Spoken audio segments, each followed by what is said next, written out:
So, hello everyone. I'm Hattie Brett, the editor of Grazia, and I'm delighted to welcome you all to a very special BSME event with this year's Mark Boxer winner, Lorraine Candy. Some housekeeping first, although I'm pretty sure pretty much everyone knows how this works after a year of Zooms, but please do ask questions for Lorraine in the chat or use the Q&A functionality, and I will put them to Lorraine when she and I have had a quick chat.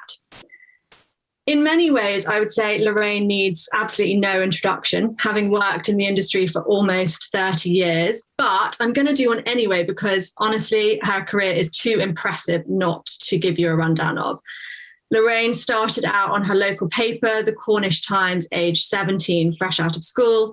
Since then, she has done pretty much everything, I think, Lorraine, in media, rising through the ranks of national newspapers, both tabloid and broadsheet, and then the glossy magazine world. Lorraine was poached to edit the UK's biggest women's magazine at the time, Cosmopolitan, and then went on to spend over 10 years editing Elle, taking it very much into the digital age, transforming the team into multi-platform journalists. Last year, Lorraine left her role at the Sunday Times to concentrate on her new book, 101 Things Only Mums of Teenage Girls Know, and her podcast, Postcards from Midlife. Oh, and she's also got 4 kids, many of whom she's been homeschooling. So I think it's fair to say, Lorraine, that you have been a bit busy over this period. I think everyone's been extremely busy. I'm kind of full of admiration from all those people producing, like you are, Grazia, producing a magazine in lockdown from home. And actually, everything that's been produced has looked amazing. I think we've seen some brilliant stuff. I agree. It's been actually a kind of strangely creative time, hasn't it? When you have to rip everything up and start again. But I want to, start by saying a massive congratulations to you for scooping, what's considered the Oscars of the magazine world. Congratulations. And I wanted to start with, I suppose, a very wide-reaching question. You have quite literally, I'd say, given your life to journalism, but what's it given you?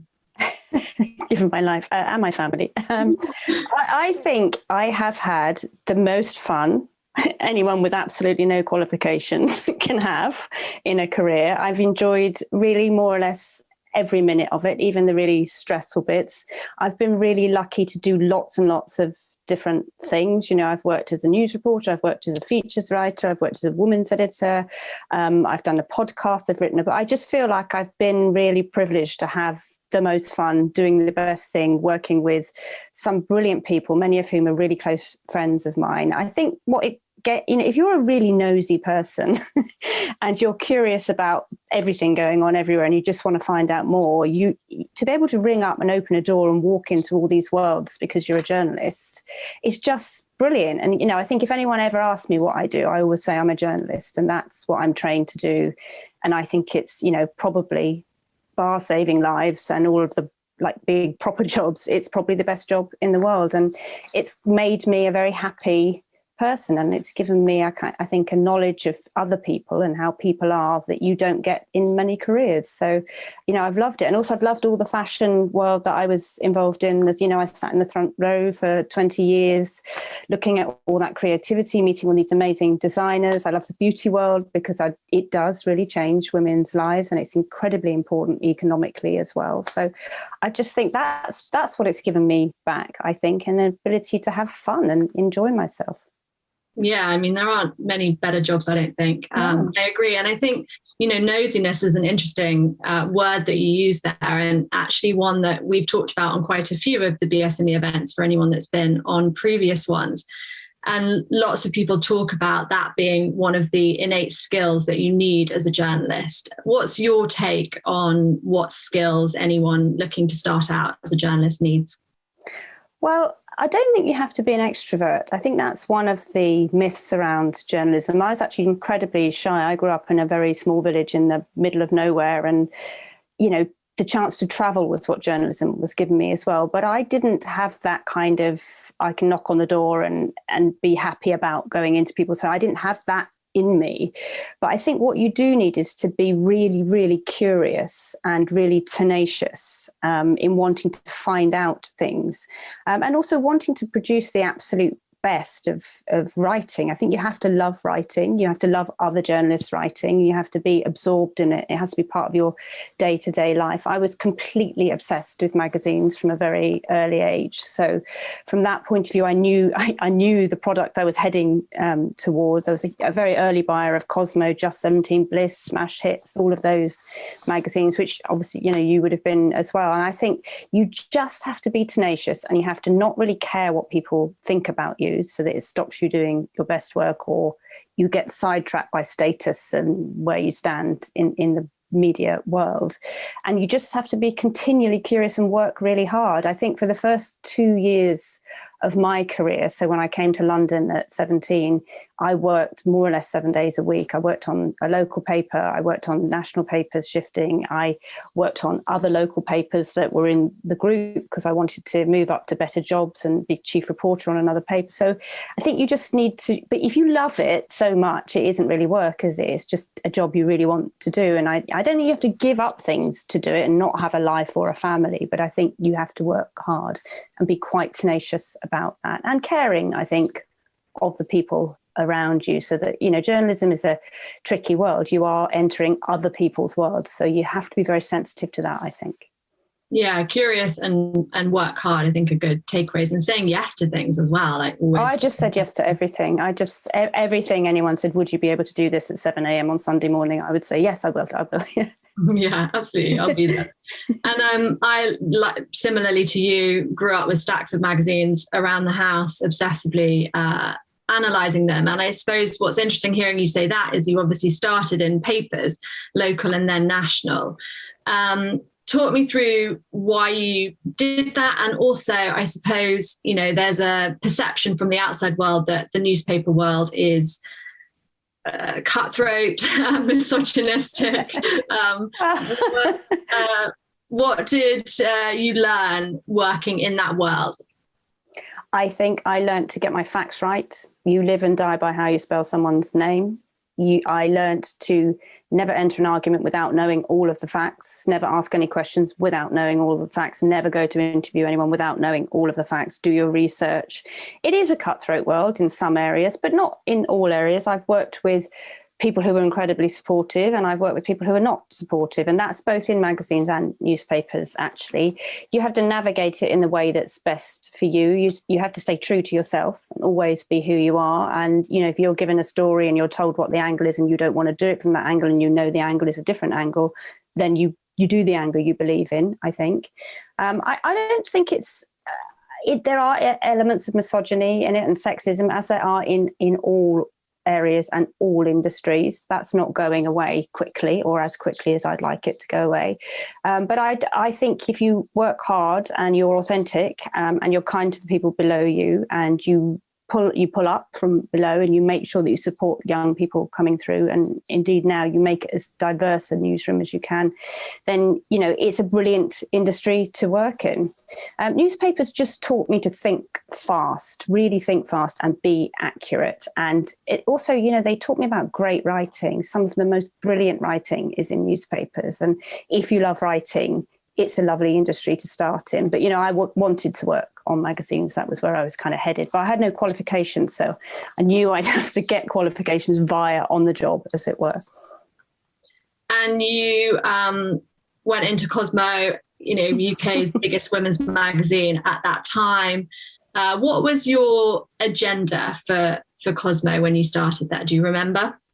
Yeah, I think my agenda for Cosmo at the time was to make it help women think more about where they were, to be everything. You could love fashion and makeup and everything and still be the smartest person in the room. The one thing didn't cancel the other out. You could still be who you wanted to be, be the best you, as we used to say at Cosmo, whatever your interests were. There was I know you may have experienced this as well. With women's magazines, they're often seen as worth less, perhaps, or more shallow, perhaps, than newspaper magazines or hardcore news, as it were. And that's just a ridiculous view. I think, the economics behind women's magazines, the economics behind the fashion industry speak for themselves. But there is a slight misogyny in that, I think, in viewing it as less than or not as good as.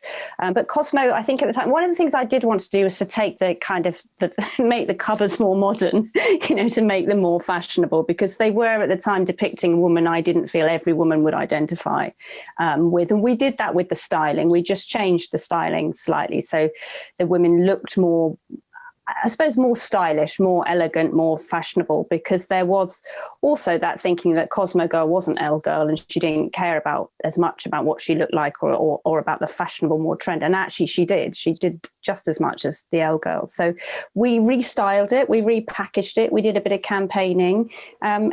All women's magazines are about giving women a voice. And I think particularly now, women having a voice where they can talk about where they're from and what they stand for is really important. And that was kind of what we tried to do. But we tried to make it fun. I mean, we didn't always get it right. We still had Cosmo centerfold, which I sort of slightly cringe about now. And I just am uncomfortable with that. But, it was of its time, and maybe we should have questioned that a little bit more. But you can all look back on your career and think, should I question some of the things I've done slightly more? Or could I have pushed harder with some of the campaigns that I did? But, I'm pretty proud of that Cosmo. I think Cosmo is a really spirited magazine. And I think it's interesting to hear you talk there about the Cosmo Girl and the Elle Girl.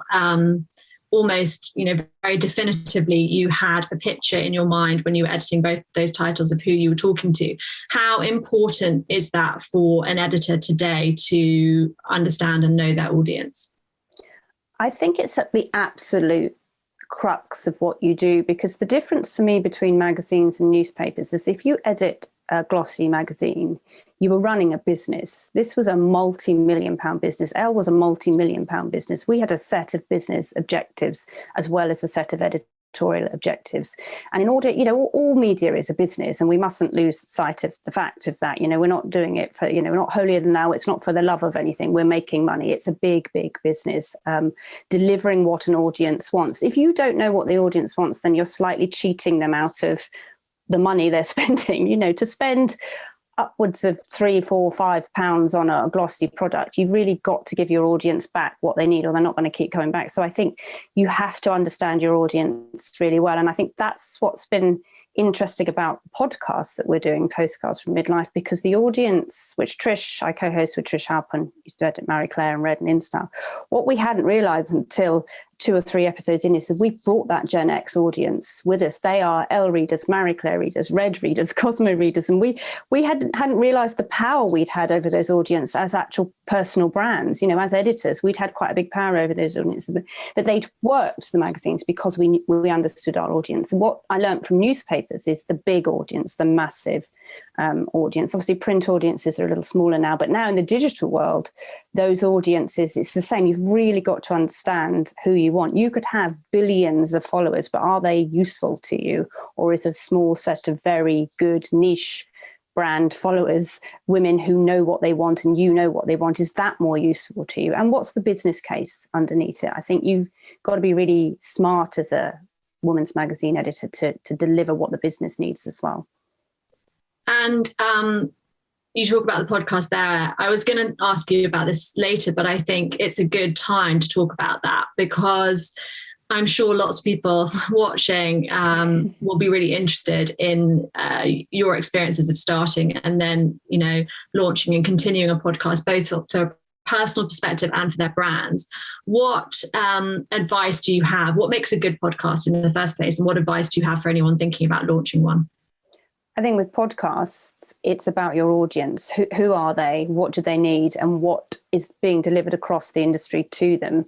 It's actually really hard work, a podcast. So I started a podcast when I was editing Sunday Times Style, because Trish and I felt that there were no podcasts talking to women our age. We did a bit of research on the guests we'd want, and every woman we looked at over 40, when we did the research, no one had asked them anything about their midlife. And we thought, well, that's strange. This will be amazing. These women will talk about something they never talked about before. And then we realized no one asked them about their midlife, because women over 40 are pretty much invisible in most media. So we thought, well, this is a massive strand, because, there's so many women out there that we could serve with a very specific answer, a set of questions. A set of questions, we'd found out things that we didn't understand, and we'd interviewed experts. So it's not, I think the things to know about a podcast, it's not a hobby. If you see it as a hobby, then no one's going to listen to it. It is business, and you've got to properly deliver, especially on a weekly basis. We do a ton of research. We write a script. The relationship between us is sort of what drives the podcast, but it's not, we don't just waffle on. It's really well researched, thoroughly researched, the podcast. It takes quite a time. And then we research all the guests. We interview them before they go on. They've got to want to talk about what we want to talk about. We've turned down lots of people, quite famous names, because they won't talk about how old they are. Well, that's ridiculous. If you want to come on a podcast about midlife, you've got to talk about, that's denying women's experience. And I think that's partly the point of where we are. So you have to work with Acast really well. You need a really good producer who can edit, because the talking media can go on for ages, and you've got to be good at editing that in the same way that I would be quite good at editing a 4,000 word cover interview. When it would come in, I'd say, we can't run 4,000 words. We need to get it down to 2,000. So you need a good editor, a good podcast editor with you. And you need to have a kind of 6-month plan. I think it's like any kind of content business. But I think, is that when people say, what have you learned since the world turned digital, since we started, when we worked across both platforms at Elle? The main thing I've learned with all content is it's about what it makes you feel. So if you're eliciting a feeling from someone, they will keep coming back for that. So if you're delivering useful information that makes them feel better, it's what we used to call me factor in magazines. So you would open a page, but why would you read that page? You'd have to see some sense of me factor in the headline, a caption, or the intro of that story. And if you see the me factor, it makes you feel something, you want to read it. And that sort of applies to podcasts. And I think it sort of applies to social media as well. What does it make you feel? What is the action you want from it? So the thing about podcasting is it's really good fun. So that was another thing. I've always done something else alongside what I've been doing, because I get bored quite quickly, more than anything. But podcasting is really good fun when you get it right. If you've got a good script and you've got a good editor and you spend the time and effort on it, and we've now invested money in it. So and it's beginning to make money. So actually, you just got to be really organized about it as well, I think. I mean, it's interesting to hear you say you've always had something on the side. I would agree with that. I think when I look back at, your career, you pretty much invented the side hustle before side hustle was a word. You had your Daily Mail column when you were editing Elle, and your parenting column when you were editing Style. I don't know how you did all of that. Why was that so important for you to have so many strings to your bow? And do you think that a modern editor today needs that portfolio? I think all journalists are kind of hustlers to some extent. We're interested in everything. So we want to try everything. I think it's a good idea to have a personal brand going alongside your actual brand that you're editing or working for. And I think it's a good idea to stand for something, because it gives you a USP. I wrote a lot about parenting because I was just flabbergasted and flummoxed by the whole thing when I first had children 18 years ago, when I had my first 18 years ago. So I think you have to work hard to do it, to get it. And I also think there's no point doing something if you're not going to do it really well. There's a lot of things I started to do and I was just rubbish at them. So I thought there's like what? Well, it's not. I mean, I started to write a novel. I don't think that's ever going to happen. It's just, I can't do it. I can't sit down that long, really, for a start. It's quite a long time to sit down. So I gave up on that. And I kind of think, I don't think I'm the right person to do live telly maybe either. So I tried that a bit, and I went on Newsnight, and it was the most horrific experience. So there are things I think your limits, which you are good at, or you're kind of not good at. But I think if you have a side hustle, you've got to have an end goal with it as well. You kind of think, if I'm keeping a parenting column, then obviously I am going to write a parenting book at some point. So I've got to think, well, how will that all fit together at some point? If I'm doing a podcast, then, what other things will, obviously it will become a brand and a business, and that's what we want to do with it. So sounds like you've been quite strategic in those side hustles in the same way as you would be for a brand like Elle or Style. Absolutely. Yeah. I think you've really got to work out what you want to do with things you're going to invest your time and money in, because running under it always for me was, if I'm going to not be at home with my children, or I'm going to take time out and be doing things at the weekends and stuff that are not my family, it really has to be worthwhile. I'm not doing it just I can't potter along with it. I'm either with them or I'm doing something with an end goal. And making sure that, obviously they are the absolute and have always been my absolute priority. And I managed to do flexible jobs, flexible working, and change schedules to fit family life. But, always deliver to the business what the business needs, and have a goal and a strategy around what you do, and be organised about. I mean, you're like that, Hattie. I think that's why editors of women's glossy magazines, they're actually more business women than they are perhaps just content. It's all very well being a journalist, but you need to be a businesswoman around, especially if you're running a family at the same time. And I think that's been an important learning curve. It hasn't always worked, and sometimes it's all goes terribly wrong, and somebody gets chickenpox and you're bugged, and you've got to drop everything and go and do that. Don't mention chickenpox words. I think you're right to kind of, it's journalism, but it's business. And I think that's probably the difference between being, a features writer versus an editor, I guess. And I think, that's not just women's media. I think any editor today is trying to work out how to run a multi-platform brand. What advice would you give them about that, based on your experiences at Elle and Style, where I think you were very digital forward? Well, calling the experts, we made a lot of mistakes at Elle, and we wanted a combined newsroom. That was never going to work, but at least we stepped forward into that space and tested it and worked out what bits of it could work and what bits of it couldn't. We were on a massive learning curve with that. There's a lot of smoke and mirrors around digital, I think, as well. And it is content, and journalists are good at content. But you do need digital experts around you to talk about audience and to talk about how the internet works, and, how you are going to get your content to the people that need to see it. So bring those people in and work together. I think the days of it being a bit them and us with print and digital are going, hopefully. Change is very difficult for everybody, and I think you have to take that into account right at the beginning. So it's about working with people, I think, and also young people. I learned so much from my young staff, more so than mentors who'd helped me through the way, and the way younger women approach things, and particularly the way younger digital teams approach things. There's amazing young digital women at the Sunday Times that are coming through. They're absolutely brilliant. I learned a lot from them. So I think you do have to be open and curious to everything, and particularly to the modern world. And you do have to engage with change, which is what people, I think, in bigger businesses and corporations find very difficult. Change is not a problem for me, but I notice for some people it's a real problem, change. I really like that advice about, learning from the younger members of your team too. And that's been important for me in my career too.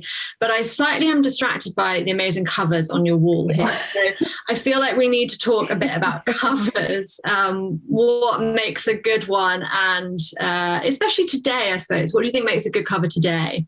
Well, it's got to grab your attention. It's got 3 seconds. So, it's what makes a good cover, but where is that cover being seen today, isn't it? Because, how to get a cover to people who are not going into newsstands is the kind of ultimate challenge at the moment. And I think people have done some really brilliant things over the last year for covers that haven't got into newsstand, because nobody's been able to go into a newsstand to see them. And that is about combining your selling your cover via your social media, via your audience, getting your audience to spread the word of your cover. Any examples of that you think people have done it well? I think Vogue's been particularly good, because I think every Vogue cover has had a really brilliant story behind the scenes, and I think it's of its moment at the moment. I think you've done some brilliant covers as well. You've done some great storytelling, and you've aimed very specifically at your audience, turning things around very quickly. So I think everyone's doing really well at the moment in terms of creativity. But it's that instant thing, isn't it? Is it reaching, and is it selling to its audience properly? Are the cover lines appealing to the audience that wants to read it? And what is all the big strategy, the audience strategy around delivering it to that audience, getting it into that audience, and also giving it to them now with a hope to keeping them there for, further down the line. I think there's a lot to be said for telling people what's coming up at the moment. Do you have a favourite cover when you look back, or is that like me asking you to choose your favourite child? I was just thinking about this today. I think, do you know what I think? I did the Margaret Atwood cover by shot by Tim Walker on Sunday Times Style was one of my favourites because it was a classic. It's gone into his book. It's gone into an exhibition. My 30th birthday issue for Cosmo is a great cover. But one of the things we did on Elle, which I'm really, really proud of, is for London Fashion Week's 21st birthday, we worked with artists and designers, David Shrigley and all the London designers, to create a cover of Elle. And then we had them made into posters, which we put across the London Underground. So wherever you went, there was a specially commissioned collectible cover. You could either buy it on the newsstand, you could see it on posters on the tube. And then we put, actually it's behind me, we put Boris Johnson on one cover because we knew that he was going to open London Fashion Week. Traditionally, during London Fashion Week, the only magazine that ever gets mentioned is Vogue. And I was determined that this year, on the anniversary, Elle would be mentioned. And it was because Boris was on the cover. So we got our mention, and we'd done this fantastic project with all these artists across London. I think that was kind of one of my favourite covers because it was such a big project, and we did reverse graffiti on the floor of some of across the town as well. We had an artist go out in the middle of the night and graffiti some of the covers by cleaning the pavement. So it was a massive, massive project. It took months and months to do, and everybody, the mayor's office, everybody was behind us and everybody helped us. And I just thought it just highlighted how important London Fashion Week was to the city as well. And rather than it just being the shows, it was the whole city was involved, and that felt like a really good thing to do. I think that's really interesting in the sense of a cover living outside of print or an image as well, like almost using covers to market as a marketing tactic for your brand. Yeah, I mean, people were talking about the Elle covers, even though they weren't Elle readers, because wherever they went during Fashion Week, they were there. And they, because they were so visible, and because each of the artists involved had a story to tell, to share with their audience as well. And I think, I think the feminism covers that I did with Elle when we worked with UN Women on He for She, I was really proud of. And, and covers that kind of, we did a massive, Karl Lagerfeld did his first ever charity T-shirt for Comic Relief for me for the cover of Elle, and we got Keira Knightley to wear it on the cover. And it was at that point when we did it about 10 years ago, it was the biggest selling cover ever for Comic Relief. So T-shirt for Comic Relief. So we raised loads of money as well. And, he did it because we persuaded him. It was such an exciting project. I'd never heard of Comic Relief or Red Nose Day. Yeah, I was going to say, how did you what's the backstory to that? Well, I had to do it on fax because he didn't communicate on the phone at the time. So it was one of those really, it was like kept me awake in the night, and it just all happened. It was just went on and on. And it was so laborious because of the whole fax situation. But the Chanel press office were just all behind us because we wanted to raise loads of money for Red Nose Day. We wanted to, help change lives. So that was, that, and Keira Knightley had already said yes. So it was just gathering him together. We did, other designers did T-shirts as well. So from that point of view, those covers stand out for me because we swung the dial slightly on things, and we made everyone think that fashion magazines were such an important part of people's cultural life. Which they are. Right, I'm going to dive into questions because we've got a lot. So one from Tim here saying, and I agree, Tim, that it's really interesting hearing you talk about how you got into magazines as a teenager. But do you think that youngsters today still aspire to be magazine journalists in the same way we did? And I suppose, what would you say to your 16-year-old self now? I don't think they read magazines in the same way. I mean, I think there is massive kudos to be in a magazine, and I think the big brands, Vogue, Style, I think those big brands are still something that young women aspire to be in. Certainly all the young women I interviewed over the last 2 or 3 years to work on Sunday Times Style do. But I think it's the side hustle thing again. I think if you aspire to be on a magazine, you need to want to do other things as well. So it's more of a 360 career, I think, younger women are looking for, and young men as well. We employ quite a lot of young men on magazines I worked on. So yeah, I think it's you've got to look at it as a more holistic thing. What other things could you be doing around that as well, and be very specific at the brand you wanted to aim for, I think.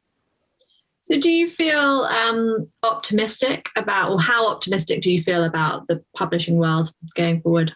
I always feel optimistic about absolutely everything in life. I generally think you need to sort of, you can go that way with negative thinking, or you can go that way with positive thinking, even in the worst situations at work. And I think it is always good to be positive and upbeat. We have seen so much creativity in the last year, I think, since lockdown, which just makes me think I've been watching the fashion shows online, looking at the most amazing things coming out, the most amazing creativity. It's just brilliant storytelling.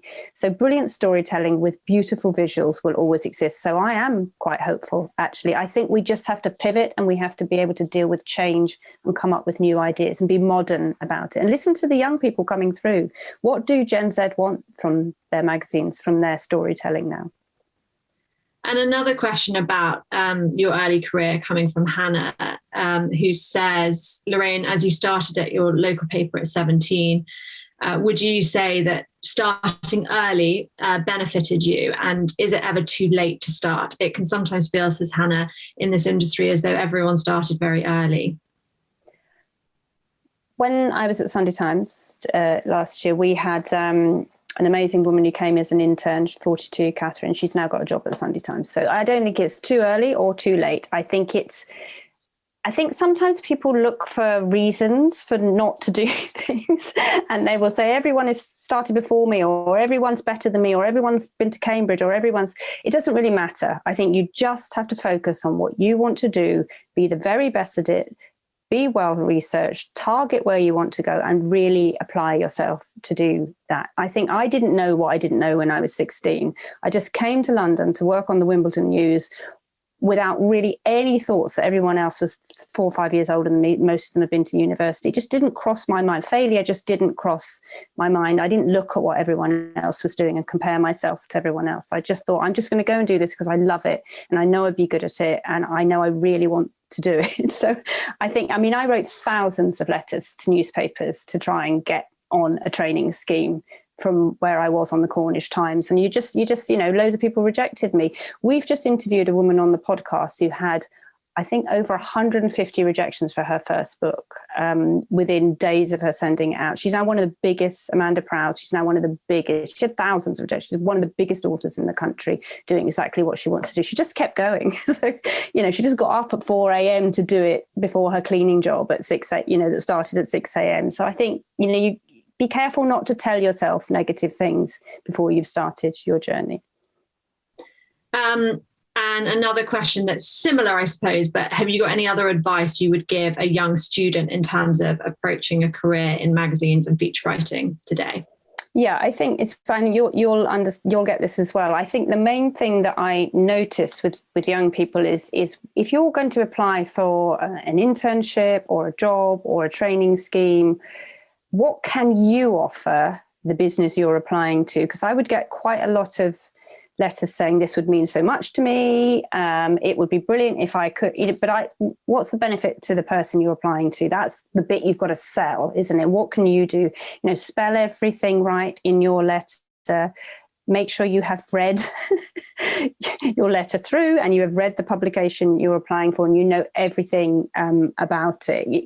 It's very easy to see a transparent lack of interest in things, and very common actually for me to have interviewed people who hadn't really read beyond the last issue of my magazine that they were applying to work on. So if you want to do it, really do the research. That's the key here. Really, really do the research. I would definitely reiterate that in terms of not just reading the last issue, the number of people that interviewed me. I love that piece in the last issue, but when you ask them about something. Yeah. A few weeks before. So definitely research. Okay, a question about the podcast from Manette, who says she loves the podcast, as do I, Manette. What part of them do you love doing the most, Lorraine, and who would you like to interview? Well, Cher. I would like to interview Cher if she's watching. I don't think she is. We'll send it to her. She'll be having a gin and tonic now. I'm doing some stretches. The thing I like best about the podcast is working with Trish Halpin. We've known each other 27 years. So we have sat next to each other in front rows for a million years. And we have had such similar experiences, and we've both been there through, we haven't always had brilliant, we've had tough times in our families outside of work, and we've been there through all of that. And I think the best bit of the podcast is the fun we have making it.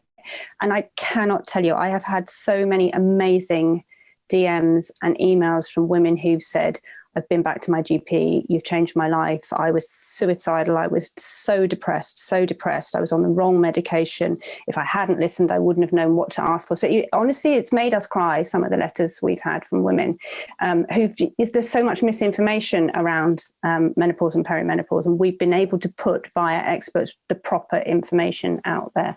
In what women are telling us, it's joyous for us. It's really joyous. And a question from Deborah, who says, you've obviously had an amazing career. What does life post-editing look like? I mean, is it post-editing? Would anything lure you back? While I am strategic about what I want to do, I pretty much don't plan that far ahead. So, because I've got quite a short attention span as well. And as I said, I do get bored quite easily. So it really depends on what's going to come up. I work with, advise a charity called Their World, which is about the global education of girls. I really enjoy the stuff I'm doing for them. I'm on the advisory board of the Tate modern art gallery, which I really love doing. I really like helping there. I think what I've had since I've stopped working full time is time to explore in this stage of my life, and I'm 52 now, new things that I wouldn't have thought of before, and I don't really want to give that up yet. I mean, I never say never about anything, because I really don't know what's going to happen, and something amazing could happen tomorrow that would be editing. But I'm pretty happy learning new things, really. Yeah, so is there a certain freedom in a way of having any which direction to go? Well, I'm lucky enough financially to be able to do that. And the book deal is good, and I've got thoughts on another book maybe. So there is a freedom in that. I've had time to be with my teenagers, and they are much more time consuming than younger children. I know that's the maddest thing to say, but Tell me. I've got 4, and having been through it, this is the more time consuming stage, which is just not what I expected. So I've had that time, which I've been really lucky to have, I think, as well. So I feel like it's an exciting time at the moment. I mean, I really, really miss my team. That's, I've worked with some of the best men and women in the industry, and we've had the most fun, and it's been, I've really enjoyed everything I've learned from my teams that I've worked with. So I guess that's the only thing I really miss, working with the team.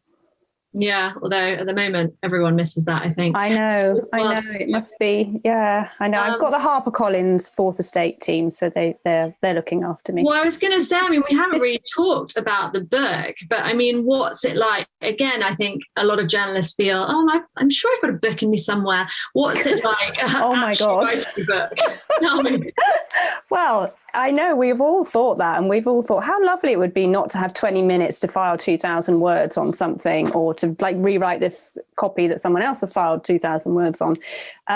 It's really hard work. I had no idea, and I make massive apologies to everyone who I might have dismissed slightly who was writing a book. It's just the planning of it, the editing of it, the re-editing of it, the thinking about it, the waking up in the night and thinking this is the worst thing anyone's ever written. I must never let this book out in the world, when it's already starting to make its journey in the world. I mean, and then reading it and thinking, actually, it's quite good, this book. I've written a quite good book. So it's just incredibly hard work, and a lot of work goes behind the scenes into getting an author into, you've seen Call My Agent, haven't you? It's a little bit like that. Just all the people around you managing you to try and get this book out of you. But it's been a massive learning curve, and I just don't think I could have done it with a full-time job. I started it with a job, and it just wasn't. There was no way I could do it. It's just really time consuming.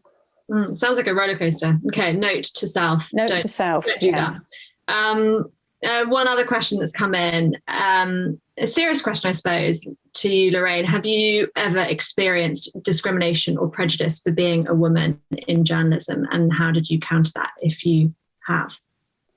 Well, I'm a white woman, so I've experienced a lot less discrimination and prejudice than a black woman or a brown woman in this industry, I think. But I think I have tried not to look back on difficult times and blame them on because I'm a woman. I've had to work I think we've all experienced sexism and misogyny in this industry, in any industry. It's part actually of everyday life for women in many ways.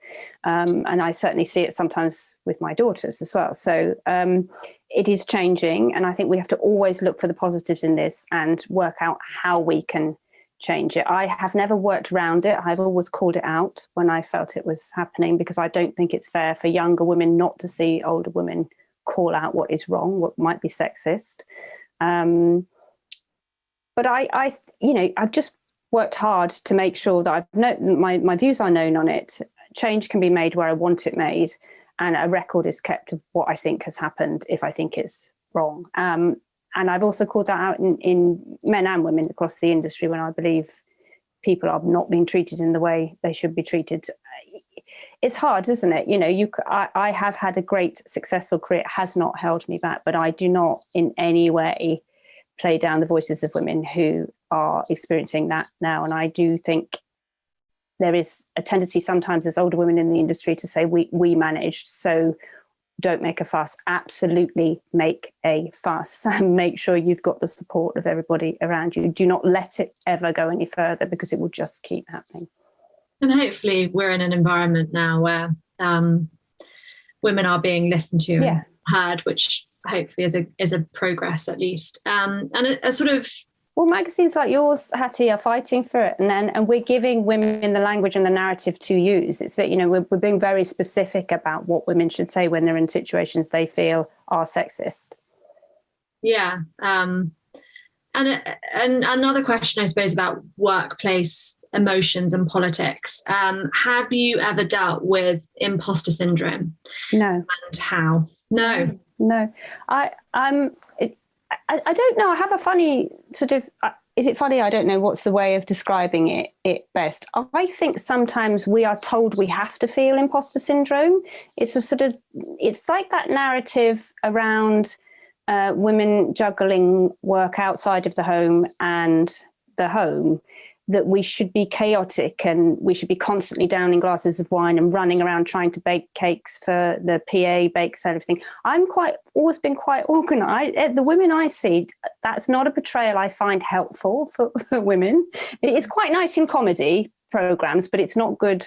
It hasn't felt helpful to women. Most women are incredibly organised. They're working really hard. If you want something done, give it to a busy woman. I mean, that's the kind of thing. And I sort of feel that.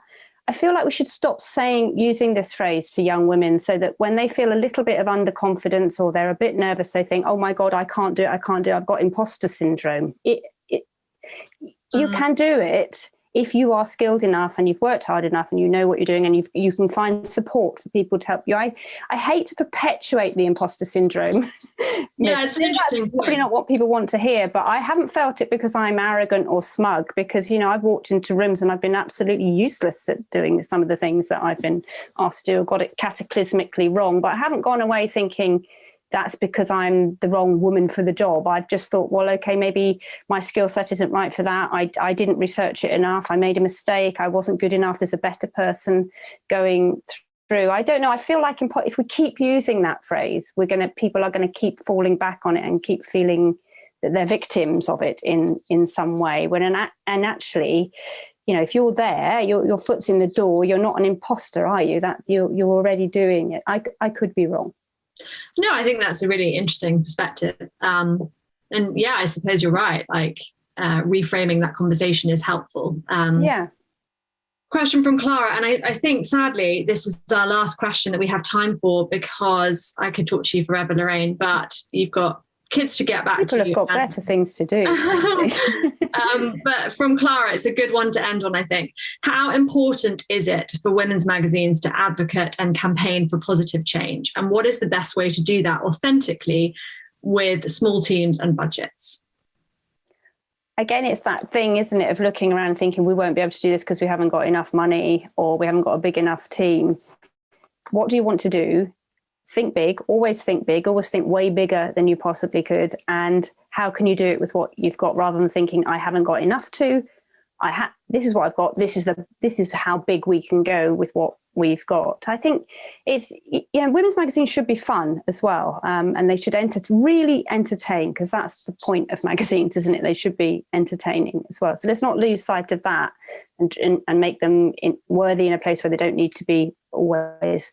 It should be a mix of everything, I think. But you just got to be clear and accurate and let the women speak for themselves. I think that's always the best way. Women sharing their stories and spreading the word of their stories between them is, storytelling is storytelling is storytelling. What it makes you feel is what it makes you feel. So work out what you want your consumers to feel. Good way to end. Thank you so much, everyone, for joining us today. And I really hope you enjoyed the session and found it as useful as I did. I think I've got lots of takeaways to go and talk to my team about tomorrow. Do please sign up for the BSME newsletter and keep an eye on our website and our social channels for details about our next webinar, and also, crucially, the BSME Talent Awards. So the Talent Awards, in association with Readly, recognise the rising stars of our industry, and there's only a week left to enter. So please have a look at the website and the categories and make sure that you are entering them. Thank you so much, Lorraine. Mark Boxer winner and worthy winner. Really loved talking to you. And thank you also to the BSME team behind the scenes, or should I say screens. Thank you. That's it from us. Thank you so much, Lorraine. Thanks, everyone.